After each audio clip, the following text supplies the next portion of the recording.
Coach, split a pair of games last week, but coming off a very big win against the West Division leaders on Saturday in Northern Illinois. Just recap last week for us. Well, obviously, if you go back to the Central Michigan game, a team that in many ways is really hard to defend because they have some guys like Fowler, who was terrific in that game, who can really go off the bounce, and then they have quite a few guys on the perimeter that can shoot the basketball. And at the end of the day, Dion started out really well. We had some guys that played well early, but as you got down the stretch, we didn't score enough points. It's hard to win when you do that. But hats off to them. I thought they came on the road, and I thought they played a solid game. And it could be said that maybe we missed Eric and some of the point production that he's able to give us. But I think you certainly have to find a way to overcome it, and you have to make some adjustments. And so that was, a little bit hard for us initially in having him out and really for the first time in the first game and being able to navigate through that. Although the previous couple of games he hadn't really been up to speed because of the injury. And then Saturday playing against Northern, who I think at this point Mark is probably candidate for Coach of the Year, at least midway through, has done a terrific job with that team. But, we came out and, I would tell you, I think we hit 10 threes, and for the first time we're able to make some shots. And in a while, I shouldn't say for the first time. And, I've always said is when you can make shots, it makes the game a whole lot easier. And then when you look around and see that we had multiple guys in double figures, really helps the cause. We lose Giovanni in the first half to foul trouble, 2 early fouls. And, the common person would probably think, they're in trouble. Not only do they not have Eric, but they lose G. But, we were able to really, thrive in the first half and be very competitive. And multiple guys stepping up and hitting shots and doing things like that. And so we get to the second half, and then Giovanni comes back, and Giovanni has an unbelievable second half. Rod Mills steps up, Dion Wade steps up. Logan played well. I mean, I could go on and on down the list, and certainly don't want to leave anyone out. And then of course, Ollie Barnes, what he did to start the second half really gave us great energy, because it was during a point when they came out and they made some buckets, and we had to be able to answer those shots, those points they put in.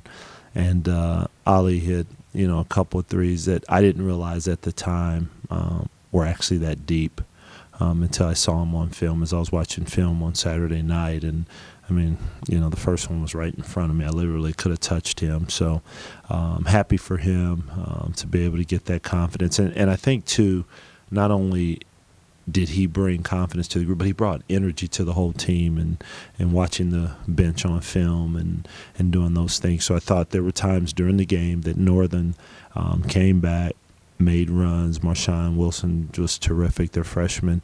But we were able to answer. And, Merrick and Baker didn't have the best games for Northern. So hopefully that was a little bit of us. And then, they missed some shots, but that's what you need. So really happy for our kids to get that monkey off their back against a very good basketball team. And so now here we are.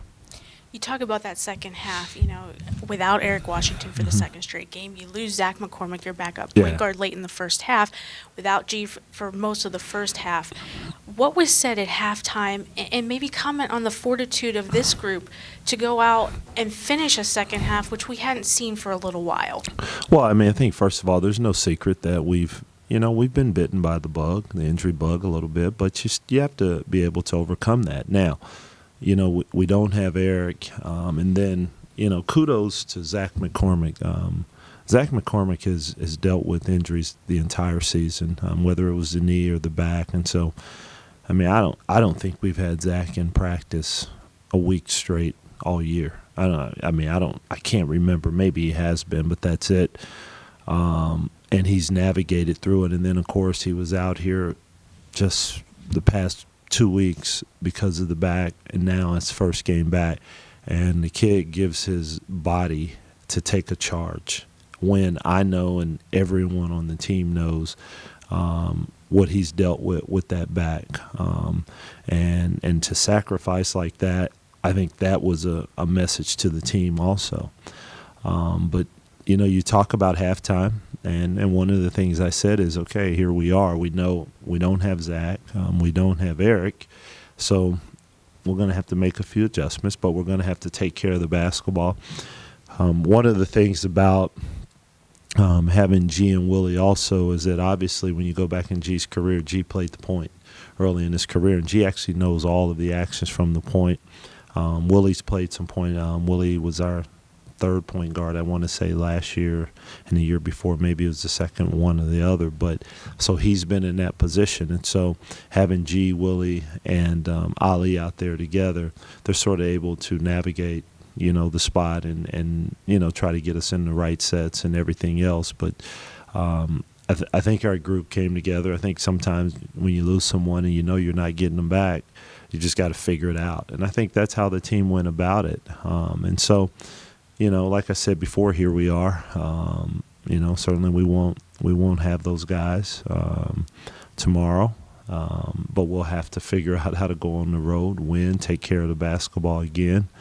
And quite frankly, it has now taken us to an adjustment in practice and the things we can do, things that we can't do. And really, you're trying to make sure your team's in good enough shape and you don't have enough guys all the time. So you have to navigate through that also.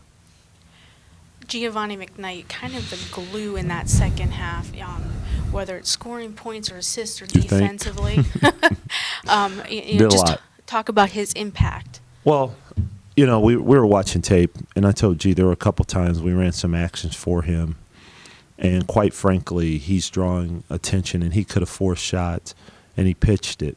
And I think what's happened, and I think G even realizes it now and knows it, senior maturity, by being such a willing passer and giving it up, it creates better opportunities for himself. Now, it's even better when guys are hitting shots. He hit Ali in the second half. Then he hit Dion. Dion was fouled and had 3 free throws. And then, it always helps when you have a guy that has some ability to be able to go and create a shot or go get a shot attempt up for you. Because there are times when we hit the shot clock late and G's able to go and elevate up and get us a bucket. I think what actually played into our hands a little bit is that he was well rested for the second half because of the foul trouble. Now, I don't want him to be in foul trouble in the first half, but he certainly looked fresh, and he had 16 in the second half, and boy, was he efficient with what he was doing. He took care of the basketball, and so there were just a couple of big buckets he made, and there were a couple of shots that were contested and tough that he got, right in his area that he likes to operate in, and he's able to score and he's able to make his free throws. But when you talk about a senior stepping up and a senior playing with the will to win and a sense of desperation, I mean, that's Giovanni, even when he dove on the floor there late in the second half and trying to save a ball and get control of it. I'm really proud of what he's doing. Another guy who you really needed some big minutes from was Dion Wade. Played 33 minutes and comes out with a great line, 10 points, 5 rebounds, 5 block shots, 4 steals. Big night for Dion. And I didn't realize Dion had played 33 minutes until after the game. It's funny. Dion is coachable in that. I mean, I'm on Dion, quite a bit, trying to get him to always stay locked in and focused and from a mental standpoint of what's going on in the game. Now, I don't ever question his motor and his playing hard, because he's going to do that. But just getting him to make sure that he stays within himself. I mean, he threw a terrific pass to Chris Bryan, and Chris missed it, but it was the exact right play. So I think, his energy level and the things you're starting to see, he's able to affect the game in more ways than one. And, of course, he's long and the long limbs. He's 6'7". He's got some athleticism.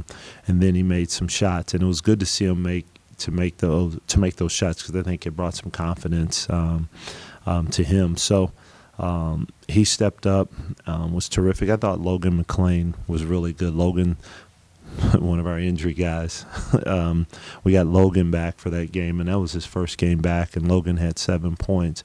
But, one of the things about Logan is that with his size and his ability to pass and see things, he has a pretty doggone good feel for the game.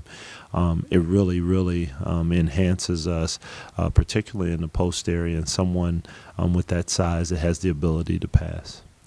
Looking ahead to this week, Eastern Michigan, 7 o'clock on Tuesday on the road, then back at home to see BG on Saturday at 3:30. Preview the week ahead. Well, Eastern, they don't make it easy. They're hard to play against. The zone, it's not easy, and you've got to be able to pass the ball. You've got to be able to be patient.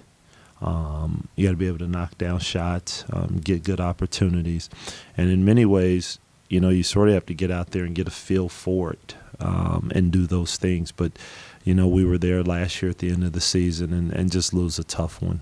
They make a big, big three from deep right in front of their bench, and they end up beating us, and we get a good shot at the end. I think we actually get 3 attempts at the end, and so we lose to them in the conference tournament first round. So, it's hard to go there and win. They don't lose a lot of games there. They've lost some there this year, but they've got a terrific, terrific freshman. Wow, is he good. James Thompson, and he is averaging a double-double. He's got size. He knows how to play. He's 6'10". He's from Baton Rouge, Louisiana. He's a very, very good player, and they have guards that can really, really go off the bounce. And so they're going to challenge you as they drive the ball, and then they have inside presence. And so we've got a big task ahead of us. We have some guys that are going to be playing more minutes that haven't played some of the minutes they're going to see. So we're going to have to be very solid in what we do, and we have to take care of the basketball. If we don't do that, we're going to be in a world of trouble. Looking at BG, Mike's done a terrific job. I think up until this weekend they were undefeated on the road in conference play. So I think now they're 3-1 or 4-1. But we went in and we played them. I think we opened up the season with them, in fact, and actually it was a pretty solid game, and they stretched it, and we just couldn't get over the hump. But what I like about that team is they play very well together, and they have a lot of guys that have the ability to pass the basketball, and they're solid in what they do, and they don't beat themselves. And so they make you have to beat them. They have guys that are capable of going to get 20 points. They've got good size inside. And so we're going to have to do the job on them. Denny's been terrific for them. Parker's terrific. So those two guys really, are the main guys from a scoring standpoint, but Joseph has done a really good job of being solid, knocking down threes this year, getting them in their offense. And then, of course, they have the size that they also have off the bench, DiMaggio and those kids. So, they've played very well. We're going to have to really, really be locked in and focused on what we need to do, but it should be a good game. Thank you, Coach, and good luck this week. Thanks, Ange. Appreciate it.